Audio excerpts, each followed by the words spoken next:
pour pouvoir récupérer. Pour garder les brevets. Oui, notamment. mais il y a pas mal d'usines qui ont été transférées aux Alors ça États-Unis. commence. Maintenant, Taïwan a compris, le gouvernement taïwanais a décidé d'investir massivement aux États-Unis. Mais pour Donald Trump, la situation de Taïwan, c'est la situation à ne pas répliquer. Ne jamais donner un bouclier sécuritaire à une puissance économique sans en tirer profit.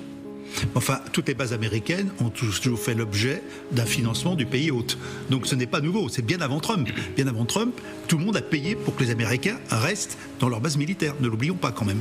Est-ce que ça vous dirait de partir à Palm Springs, à Miami, à Mar-a-Lago même? La résidence de Donald Trump, c'est notre rubrique C'est déjà demain. Alors, c'est déjà demain, c'est un peu loin. C'est déjà demain va nous amener en 2026 pour le sommet du G20.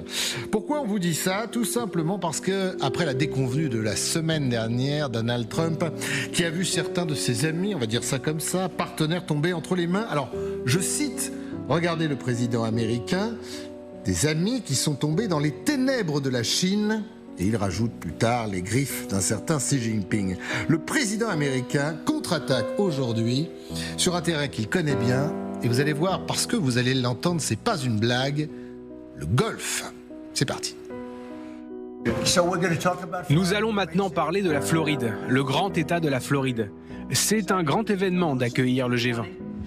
Est-ce que vous pensez que Xi Jinping et Vladimir Poutine vont venir? C'est une question intéressante. J'apprécierais s'ils le désirent. En tout cas, ils le peuvent, en tant qu'observateurs.